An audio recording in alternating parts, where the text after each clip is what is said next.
श्री गणेशाय नमो नमः। सरस्वती नमस्तुभ्यं वरदे कामरूपिणी विद्यारंभम करिष्यामि सिद्धिर्भवतु मे सदा। शिव शक्ति को कोटि कोटि प्रणाम।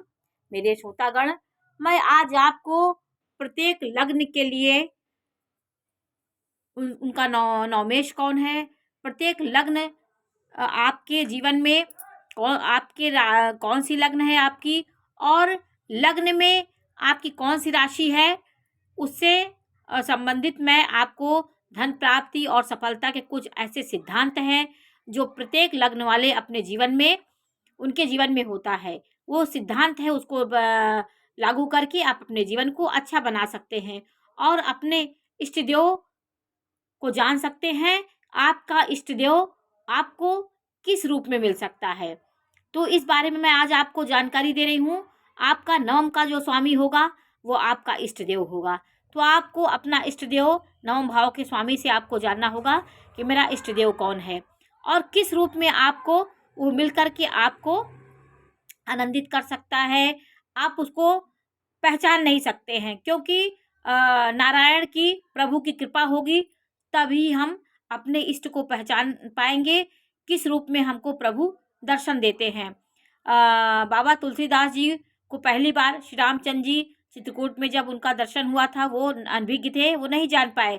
जब प्रभु की कृपा होगी तभी आप अपने इष्ट को अपने उस सूक्ष्म दृष्टि से देख सकते हैं, नहीं तो इष्ट को पहचानना बहुत कठिन काम होता है।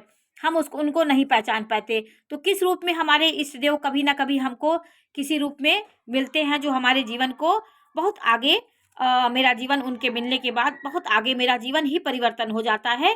कौन ऐसी लग्न है, किस लग्न में कौन से इष्ट देव हैं, कैसे आपको जीवन में कब मिलेंगे, ये हमारे ज्योतिष शास्त्रों ने कुछ ऐसे ग्रहों के बारे में जानकारी दी है कि जो आपके किस रूप में आपको मिल सकते हैं। देखिए, मेष लग्न वाले व्यक्ति के जीवन में, उनके जीवन में लोगों का इतना, ये लोगों पे निर्भर हो जाते हैं, ये अपने परिवार इनकी कमजोरी होती है। रिश्तेदारों में, नातेदारों में बहुत ज़्यादा ये निर्भर होते हैं, तो इतने आश्रित होते हैं कि अपने दम पे नहीं रहते हैं।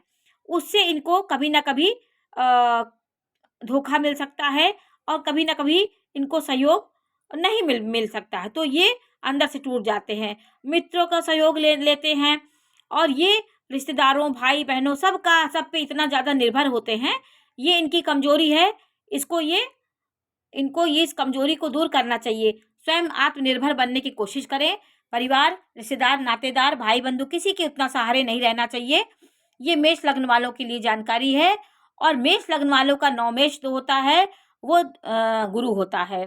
गुरु होता है वो गुरु ही आपका भाग्येश है। आपके भाग्य को चमकाने वाले गुरुदेव हैं, जो आपके इष्ट देव हैं। तो आप गुरु की पूजा करेंगे तो आपको फल की अच्छी प्राप्ति होगी।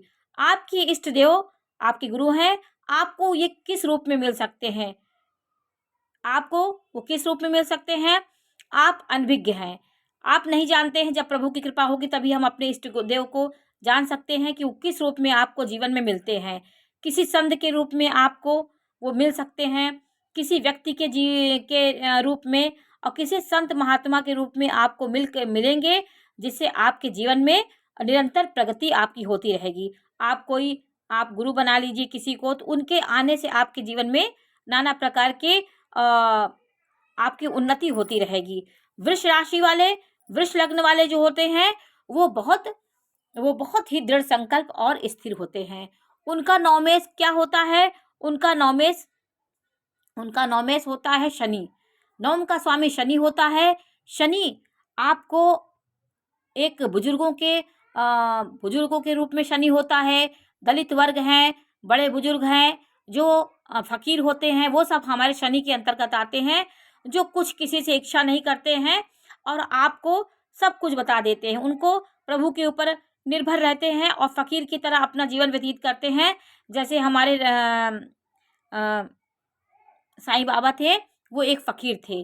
तो फकीर का काम होता है वो किसी से कुछ नहीं लेते और उन सबकी भलाई करते हैं।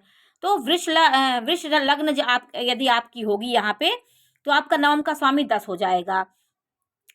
यहाँ पे नंबर आ जाएगा तो आपका शनि होगा। तो आपको जीवन में कोई फ़कीर आपको आकर के आपके जीवन को बदल देगा। उसके आने के बाद आप अपने जीवन में नई उन्नति आप महसूस करेंगे, लेकिन आप उसको समझ नहीं पाएंगे। लेकिन आप बाद में महसूस करेंगे कि कोई ऐसा फ़कीर हुआ, कोई आपको कुछ बता देता है, कहीं आप गए तो आपको सही निर्देशन दे दिया कि बेटा आपका भाग्य चमकने वाला, आपको ये होने वाला है। तो कोई फ़कीर आपको ऐसे मिल सकता है इष्ट देव के रूप में, तो आप उसको बाद में महसूस करेंगे कि हाँ, वो व्यक्ति हमें ये मिला था, उसने ऐसा कहा था। तो आपके संकट उसी दिन से दूर होने लगेंगे। वो आपके इष्ट देव की आपकी मुलाकात होती है, और नारायण और प्रभु की मुलाकात वो किसी रूप में ही आपको करके चले जाते हैं। वो जिस रूप में हम प्रभु को देखते हैं, जिस रूप में मूर्तियाँ बनाएंगे वो काल्पनिक मूर्तियाँ हैं, लेकिन प्रभु हमको किसी रूप में हमारे जीवन को निर्देशन देके चले जाते हैं। और आपकी मिथुन लग्न है तो आप धैर्य की कमी आप में रहती है। आप जल्दीबाज हैं और खुशमिजाज होते हैं, और दिमाग में कई प्रकार की बातें आपके जीवन में चलती रहती। आप वहम सशंकित रहते हैं। आप शंका को हटाइए और अपने काम को करने की कोशिश करिए। आपको पैतृक संपत्ति और भाई बहनों के बीच में कभी ना कभी कोई ना किसी बंटवारे को लेकर कोई विवाद हो सकता है। जीवन में बीमारियां भी आपको आ सकती हैं। जीवन में कोई बीमारी आ सकती है। आपका नौमेश 11 हुआ, 11 मतलब हुआ आपका, यदि मिथुन लग्न है तो आपका नवम भाव में 11 राशि आएगी। 11 कुंभ राशि आपकी, उसका भी स्वामी शनि होता है। आपको भी कोई फकीर किसी इष्ट देव के रूप में मिलकर आपके जीवन को बहुत उन्नति पे ले जाएंगे। आप नहीं समझ पाएंगे कि हमारे जीवन में ये कैसे आए, क्या इन्होंने क्या कर दिया।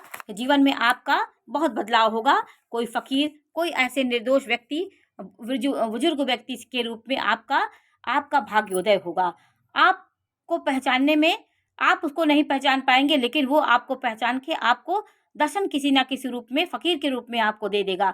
शनि यदि नौमेश हुआ तो, और 4 का चंद्रमा यदि आपका कर्क लग्न है तो कर्क लग्न वाले व्यक्ति कभी खुश कभी दुख, ये उनका क्षणे रुष्टा क्षणे तुष्टा वाली इनकी नेचर होता है। ये परिवर्तनशील होता है। इनका दिमाग हर समय नाना प्रकार के विचारों से भरा रहता है, और ये जल तत्व होते, जैसे जल एक जगह स्थिर नहीं होता है, उसी प्रकार ये स्थिर नहीं होते हैं। जीवन में नाना प्रकार के संघर्षों के बाद ये अंदर से मजबूत होते हैं और अपने चेष्टा को अपने जीवन को आगे बढ़ाने की कोशिश करते हैं कर्क लग्न वाले। लेकिन ये भावुक होते हैं, दयालु होते हैं, परोपकार की भावना इनके अंदर बहुत होती है। इनका नवम भाव में 12 नंबर आएगा। यहाँ 4 होगा तो यहाँ 12 आ जाएगा। 4, 5, 6, 7, 8, 9, 10, 11, 12। 12 क्या हुआ? ये 12 नंबर हुआ गुरु। आपका नवमेश गुरु हो गया। तो आपका नवमेश गुरु है तो कोई संत महात्मा से जुड़ने के बाद आपके जीवन में परिवर्तन आएगा। कोई सत्संग में कोई भी ऐसा व्यक्ति के रूप में, संत के रूप में आपको आपके इष्ट देव कहीं ना कहीं आपकी उनसे मुलाकात होगी। यदि आप बहुत साधना किए होंगे, बहुत आपकी ज्ञानेंद्रिया जागृत हो गई होंगी, आपके चक्षु जो दिव्य चक्षु होते हैं वो ज्ञान आपके अंदर होगा, तो आपको इष्ट देव का भान हो जाएगा। आपको समझ में आ जाएगा कि ये मेरे इष्ट देव हैं। तुरंत आपको कोई अंतर प्रेरणा आपको बताएगी ये व्यक्ति कोई ना कोई सिद्ध पुरुष है, किस रूप में आपके दर्शन देने आया है। ये जीता जागता प्रमाण होता है कि आपको किसी न किसी रूप में प्रभु का दर्शन होता है, तो किसी संत के रूप में आपको भगवान की प्राप्ति होगी। आपकी अंतः प्रेरणा उसको आप महसूस होगा कि ये कोई बहुत बड़े वो हैं, हमारे इष्ट देव हैं। तो भगवान की कृपा होगी तभी आप इष्ट देव को पहचान पाएंगे। नहीं तो आपको बाद में महसूस होगा कि फला व्यक्ति हमें मिला था, उसके आने के बाद मेरे जीवन में चमत्कार हुआ। ऐसे ऐसे आपको अनुभव होगा। यदि सिंह राशि आपकी है तो आपका नवमेश यहाँ पे 1 नंबर आएगा। यहाँ पे नवम का स्वामी 5 है तो यहाँ पे 1 होगा। 1 होगा का मतलब हुआ आपके इष्ट देव मंगल हुए। मंगल आपके इष्ट देव हुए तो आपको कोई बहुत ही हठ योगी, बहुत व्यक्ति जो कर्म करने वाला, व्यक्तियों को कठिन तपस्या करने वाला व्यक्ति आपके जीवन में आएगा, और आपको उसका भान नहीं हो पाएगा, वो आपके जीवन में किसी न किसी रूप में आपको दर्शन देगा। हठ योगी होगा, जो बहुत कड़ी तपस्या कर रहा होगा, वो आपके जीवन में आने के बाद आपके जीवन का उद्धार होगा। आप अपने जीवन में बहुत चरम गति उन्नति पे पहुंच जाएंगे। तो सिंह राशि वाले, ये शेर की आकृति होती है। ये हर निर्णय बहुत ठोस कदम उठाकर करते हैं, हर भविष्य सोच करके अपना काम करते हैं, बहकावे में नहीं आते हैं। और ये दूसरों से अपने संबंध स्वयं खराब कर देते हैं। कभी इनके जीवन में कोई दुख आता है तो स्वयं जिम्मेदार होते हैं अपने दुखों के। मन से अपने चलिए, अपनी बुद्धि से सोच समझ करके अपना काम करिए। ये व्यक्ति जमीन जायदाद का निर्णय लेने में पहले विचार करते हैं, सब कोई कार्य करते हैं, बहुत विचार और दृढ़ संकल्प ले करके ही किसी कार्य को हाथ लगाते हैं। तो सिंह राशि वाले बहुत गुणी होते हैं, इनके जीवन में ठोस कदम उठाते हैं, ये दृढ़ प्रतिज्ञ होते हैं, ऊर्जा साहस इनके अंदर होता है। सिंह लग्न वाले का इष्ट देव मंगल होता है। तो आपको किसी हठ योगी, कोई आपको कठिन तपस्या करने वाला व्यक्ति मिलेगा, वही आपका इष्ट देव होगा। किसी न किसी रूप में आपको इष्ट देव आपके पूरे जीवन में कभी ना कभी आपसे उनकी मुलाकात होती है, लेकिन हम समझ नहीं पाते हैं। यदि कन्या राशि आपकी, कन्या लग्न है आपकी, तो आपकी सेहत को आप ध्यान देना, आप सेहत को ध्यान दीजिए। आप नुकसान की परवाह ना करें और क्षमता से अधिक कार्य ना करें, क्योंकि आपका थोड़ा कोमल व्यक्तित्व होता है और जीवन में परेशानियां, संघर्ष बहुत आते हैं, लेकिन आपकी प्रसिद्धि आपके गुणों के कारण होती है। आप बहुत गुणी होते हैं, समाज के मान सम्मान प्रसिद्धि आपको बहुत मिलती है। आप किन्नरों को हरा कपड़ा, चूड़ी आदि दान करें, क्योंकि आपका लग्न का स्वामी बुध होता है। बुध किन्नर से संबंध बनाता है, बुआ बहन वहन से संबंध ये होता है बुध, उसको आप खुश करेंगे तो आपका भाग्य जागृत होगा। आपकी स्त्रियों का आपके जीवन में बहुत महत्व होता है, वो आपके जीवन को आगे बढ़ाने वाली होती हैं। और आपके नवम भाव में यदि यहाँ 6 लिखा है तो यहाँ 2 आएगा। 6, 7, 8, 9, 10, 11, 12, 1, 2, यहाँ 2 संख्या 9 में आपका 2 हुआ। यदि आपकी कन्या लग्न है तो नवम भाव का स्वामी 2 होगा आपका।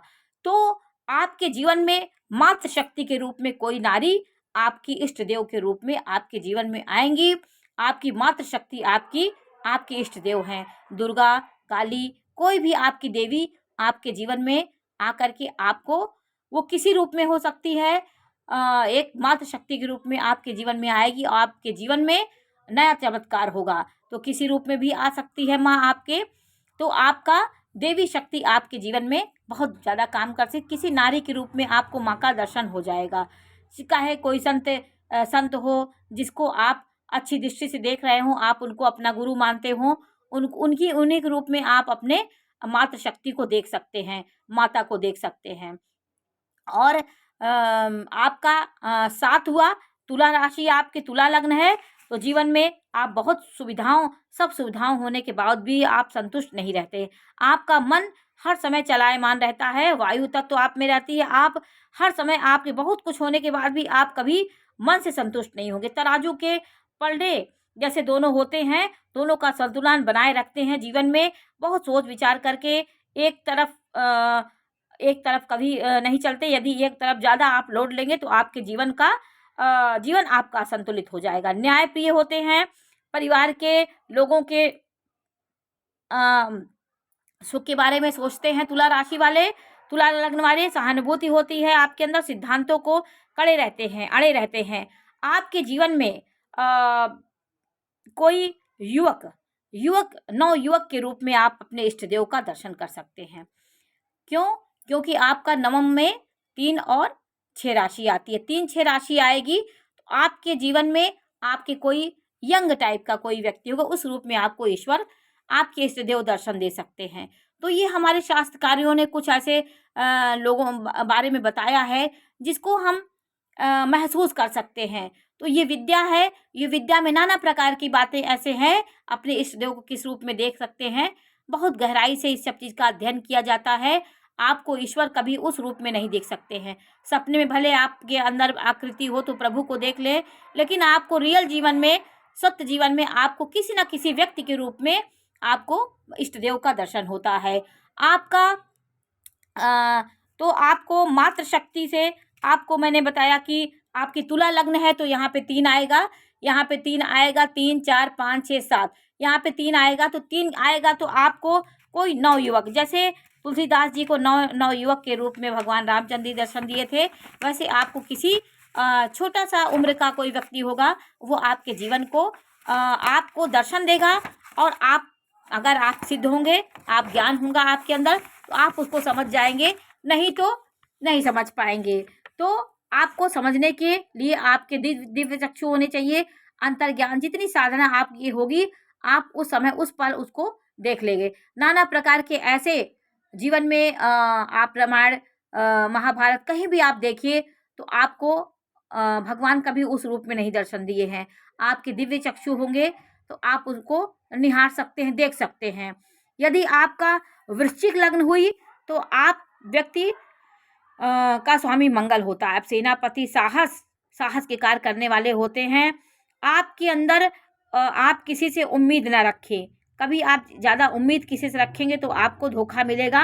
और किसी के भावनाओं को, अपनी भावनाओं को आप गुस्से में भी अपनी भावनाओं को कंट्रोल रखिए और किसी को अपशब्द मत बोलिए। जीवन के साथी के प्रति आप रिश्तों को खराब ना करें, आपका जीवन अच्छा होगा, वरना जीवन में नुकसान आपको मिलने लगेगा। आप हर रिश्तों को समझ बूझ के और बैलेंस बना के चलेंगे, भावनाओं की कद्र करें तो आपके लिए अच्छा होगा। आपके इष्ट देव कौन हो सकते हैं? आपका यहाँ 4 नंबर आएगा, यहाँ 8 है तो यहाँ 4 आएगा। 4 मतलब आपका कोई मातृ शक्ति, कोई आपके माता के समान कोई स्त्री आपको मिलेगी, वही आपकी इष्ट देव होगी। क्योंकि 4 नंबर माता का कारक होता है। माता के समान कोई महिला, कोई शक्ति होगी जो आपको दर्शन दे सकती है। भोले बाबा आपके इष्ट देव होते हैं। उनको उन रूप में तो आपके नहीं आ सकते, लेकिन किसी मातृ शक्ति के रूप में, किसी ज्ञानी व्यक्ति के रूप में आपको दर्शन मिल सकता है। आप का धनु लग्न है, आपकी धनु लग्न है तो आप सदैव लक्ष्य पे रहते हैं, लक्ष्यहीन आप नहीं होते हैं। 100 सोनार की 1 लोहार की आप में बात होती है। थोड़ी सी समस्याएं और अपमान मन में आप लगा लेते हैं। थोड़ा सा आपको अपमान हुआ, कहीं समस्या आ गई तो उसको मन से आप लगा लेते हैं और हतोत्साहित हो जाते हैं। इस बात को आपको ध्यान देना है कि आप छोटी छोटी बातों पे हतोत्साहित और टेंशन नहीं लेना चाहिए। आपको मुश्किल के साथ नई कोशिश करनी चाहिए। समस्याओं को ध्यान देंगे तो हर दमे दुखी रहेंगे, समस्याओं को ध्यान ना दें तो आपकी विजय होगी। तो आप साहस, क्योंकि आप अग्नि तत्व राशि, अपने साहस को बनाए रखिए और अपने इष्ट बृहस्पति देव का आप आराधना करिए। आपको किसी संत के रूप में आपको अपने गुरु का दर्शन हो सकता है।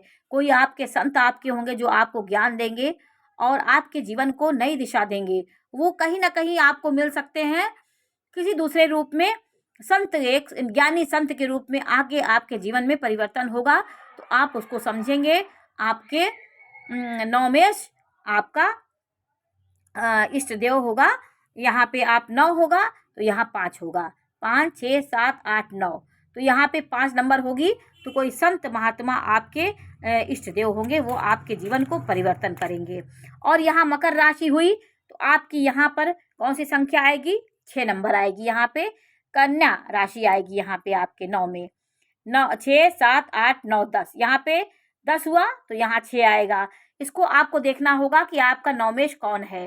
तो ना, अगर 6 नंबर होगा तो किसी नवयुवक के रूप में आपको प्रभु का, अपने इष्ट देव का दर्शन होगा। कहीं आप जा रहे हैं, कोई छोटा बच्चा होगा, उस रूप में आपको दिखाई देंगे, आपको महसूस होगा, आप उसको एक टक निहारते रह जाएंगे। कभी जीवन में ऐसा होता है कि कोई आपको अनभिज्ञ व्यक्ति भी देखे मिल जाता है तो उसको आपकी बहुत उसके श्रद्धा होती है, तो किसी न किसी रूप में उसे किसी जन्म में आपका संबंध होता है। तो मकर लग्न आपकी हुई तो आप दिखावा नहीं पसंद करते, संतान को बहुत प्यार करते हैं, उसको दिखावा नहीं कर सकता, उसके लिए ज़्यादा मोह आप रखते हैं। थोड़ा दिखावा भी करना जरूरी होता है। मोह आपको अंदर कोई नहीं देखता, थोड़ा सा आप फॉर्मेलिटी करना भी आपको आना चाहिए और आपके जीवन में, तभी आपके जीवन में सुख होगा। आप मन में बहुत प्यार रखते हैं लेकिन आप दिखा नहीं पाते, तो थोड़ा सा कोशिश करना चाहिए कि हम अपनी भावनाओं को प्रकट करें, तो मकर लग्न वाले शांत रह के सारा काम करते हैं। जैसे मगर होता है, वो पानी में रह के नई नई योजनाएं बनाता रहता है और एकाएक योजनाओं को सफल करने में लग जाता है। तो आप भी उसी प्रकार के होते हैं, शरीर से स्ट्रांग होते हैं, मजबूत होते हैं मकर लग्न वाले, और जीवन के नई ऊंचाइयों पे पहुंचते हैं। विघ्न बाधाओं के साथ साथ ये योजनाएं सदैव योजना बनाते रहते हैं। आज ये काम किए, ये काम के बाद दूसरी योजना बनाते हैं, तीसरी योजना, ऐसे योजना बनाते रहते हैं। तो आपके जीवन में कोई नवयुवक के रूप में आपको अपने इष्ट देव की दर्शन हो सकता है। और कुंभ राशि वाले, कुंभ लग्न वाले जो व्यक्ति होंगे, उनको वो व्यक्ति बहुत रिसर्च वाले होते हैं, बहुत ज्ञानी होते हैं, बुद्धिमान होते हैं। पिता का सहारा आपके जीवन में बना रहता है, पूरा ज्ञान आपको होता है, किसी चीज का पूर्ण ज्ञान होता है, हर चीज में आपको ज्ञान रहता है। सुख दुख का आप ध्यान देते हैं, जीवन में उनके साथ मिलकर कार्य करते हैं। सुख को भी बहुत अपने दिमाग से उसको ध्यान देकर सुख को नज़रअंदाज करके भी जीवन में आगे बढ़ते हैं। आप अपने जीवन को, हर समस्याओं को, हर चीज़ को मन से ना लगाएं तो आपके जीवन में बहुत अच्छा होगा। पिता का आशीर्वाद आप लेंगे तो आपके जीवन में नाना प्रकार की समस्याएं दूर होंगी। कुंभ राशि वाले, कुंभ की तरह घड़ा जैसे होता है वो गहराई होता है, उसी प्रकार आप अंदर से बहुत ज्ञानी होते हैं, समझदार होते हैं। इसमें नवम भाव में आपका यहाँ कुंभ लग्न है तो 7 नंबर यहाँ पे आएगी। तो आपको भी मातृशक्ति से के रूप में प्रभु का दर्शन हो सकता है। आपकी नारियां आपके लिए शुभ होती हैं, तो किसी न किसी रूप में आपको नारी मिलेगी और आपका उद्धार होगा। नारी से ही आपके इष्ट देव हैं, क्योंकि यहाँ शुक्र है, शुक्र स्त्री राशि है, तो शुक्र यहाँ पे आएगी तो आप नारी शक्ति के रूप में आपको अपने इष्ट देव का दर्शन होगा। किसी रूप में आपको एक नारी मिलेगी जो ज्ञान वाली होगी। आप अपने दिव्य दृष्टि से उसको देख करके, अगर आप स्त्री पुरुष का भेद करके किसी को समझेंगे तो आपके लिए बेकार होगा। आप नर हो नारी हो, आप सिर्फ ज्ञान को देख करके उसमें अपने गुरु को देखिए, तो नारी शक्ति आपके जीवन में आकर के आपका कल्याण हो सकता है। नारियां आपके लिए बहुत शुभ होती। कुंभ राशि वालों की नारियां ही उनको इष्ट देव होती हैं। और मीन लग्न है आपकी, तो आपके इष्ट देव मंगल होंगे। यहाँ पे 8 नंबर आएगा, 8, 9, 10, 11, 12, तो 8 नंबर आएगा। तो आपका हठ योगी, कोई तपस्याशील व्यक्ति आपके जीवन को आगे बढ़ाएगा, आपको तपस्या कराएगा और आपके जीवन को आगे बढ़ाने का काम करेगा। उसको मिलने के बाद आपके जीवन में नाना प्रकार के सुख सुविधाएं आपके जीवन में आएंगी। तो मीन राशि का चिन्ह ही 2 मछलियों का जोड़ा होता है। ये अलग दिशा में उल्टी एक सीधी मछली दिखाई गई है। मीन लग्न वालों के जो चिन्ह होता है उसमें एक उल्टी और एक सीधी मछली है। तो ये हर समय चलायमान जैसे मछली रहती है, वैसे आपका हर समय चलायमान रहता है।